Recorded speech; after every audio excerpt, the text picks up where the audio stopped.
Researchers described in Axel 9 took the body temperature of randomly selected adults. Below is the information they collected. Okay, so the first question is asking you, is it appropriate? Can we meet the conditions? Well, let's look at these conditions. Yes, it said it was random. Is it less than 10% of the population? Well, 52 is definitely less than 10% of the population. The next thing is independent. Yes, I believe that adult body temperature does not depend on somebody else's body temperature unless they all were in a hot room, but I still don't think that would make a difference. And then the next thing we need to do is look, is it nearly normal condition? And if you notice this, yeah, this is pretty normal. And there's nothing, this might be an outlier, but it's really not that big of a deal. With 52, I think we're going to be good. Okay, so what we have to do is find a 98% confidence interval, okay? And so confidence intervals, remember, we have to have all this information, so let's write down what we need. We need to know the mean. The mean is 98.285. We need to know the standard deviation, which is 0.6824. And the other thing we need to know is n, which is 52. From that information, we should be able to answer everything, okay? All right, so the first thing we need to do is let's figure out our degrees of freedom. Well, if our sample size is 52, the degrees of freedom is 52 minus 1, which is 51, okay? The next thing we need to do is figure out 98%. I'm just going to write that down so I remember. So now we go back to our margin of error formula, which is right here. So it's the exact same idea as what we were doing before, but now we just have some different numbers. So it's t n minus 1 times the standard deviation over the square root of n, okay?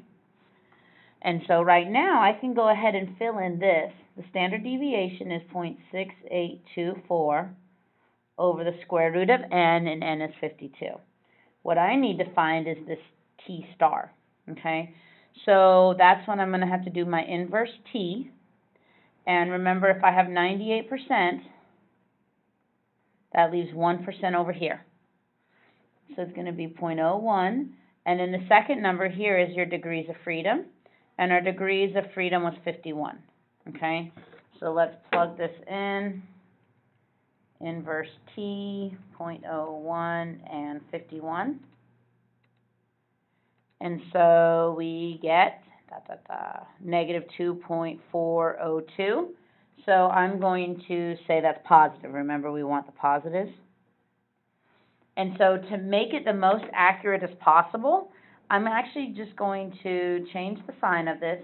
So I'm going to do negative answer, because that's just going to change the sign. And then I'm going to times by this stuff, 0.6824 divided by the square root of 52. And so I know my margin of error, if I can get both here, my margin of error is 0.227. And so now to find the confidence interval, remember I'm going to add that and subtract that from our mean, which was 98.285. So 98.285 plus 0.227, which gives me 98.512.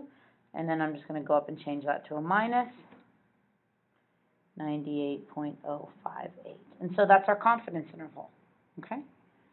All right, if we look at the textbook, the next question it asks, explain the meaning of that interval. Well, that's when we say that we are 98% confident that the true mean or the true average adult body temperature is between here and here, okay?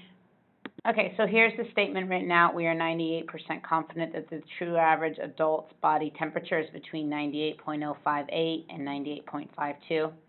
When you look at part D here, it says explain what 98% confidence means in this context, and I already have it written out for you.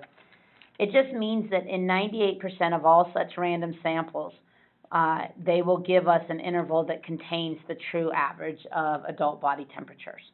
So it's saying it'll happen all the time. That's 98% of the time, okay?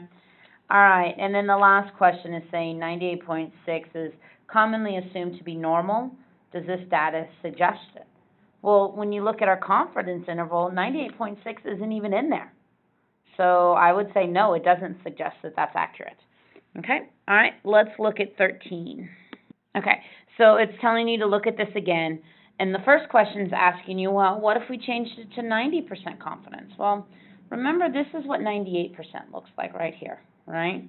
And this is what 90% looks like. It's not as wide. So if it's not as wide, then it has a smaller margin of error, so we would be less confident about that, okay? The second question asks, what are the advantages and disadvantages? Well, the advantages are that it's a greater chance of having the actual mean, the true mean, greater chance of having the true mean. And the disadvantage, whether or not it is a disadvantage, but the disadvantage, let's see if I can spell, nope. The disadvantage is that it's a wider interval, okay? I would say another disadvantage is that sometimes it's harder to get that. You sometimes have to have a, larger sample size. Okay, and then the last part, or C, if we conducted further research, assuming using a sample of 500 adults, how could you expect it to be? Well, the more people you have in the sample, remember, the more accurate it is. And that also means that it's going to become narrower. Remember, the more people you have, the sample gets closer and closer together, okay? And so it would just be a smaller interval, okay? All right, and then the last question is asking you to find what you would need for 98% confident. So I already have it worked out, so I'm going to kind of just show this. So we have a margin of error this time of 0.1 with 98% confidence. So I kind of just jumped in and wrote it out, plugged it in, but remember it's T times the standard deviation, not S. Standard deviation over square root of n. And here I rounded differently than what I did on the front page when we did the notes, but either one, it's going to always give you a little bit of a different answer depending on what you chose, but if I see your process, you will be good. And then so I solved that equation, and so it should be about 267. I believe if we would have stuck with the 2.402, it would have been a little different, okay? But that's it.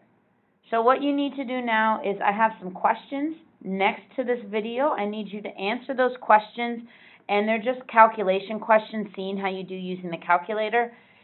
And when you type in your email address, it will automatically send you an email saying how you did on those answers, okay? And then the next thing I need you to do is I need you to make comment, at least one comment or question in the blog. And if you would like to comment on somebody else, I would love that. I would love for you guys to start helping each other out and talking about things on the blog there. All right, I hope that you have enjoyed your spring break. And sorry this video took too long, but that's the only thing you had to do for me this spring break. So I will see you Monday.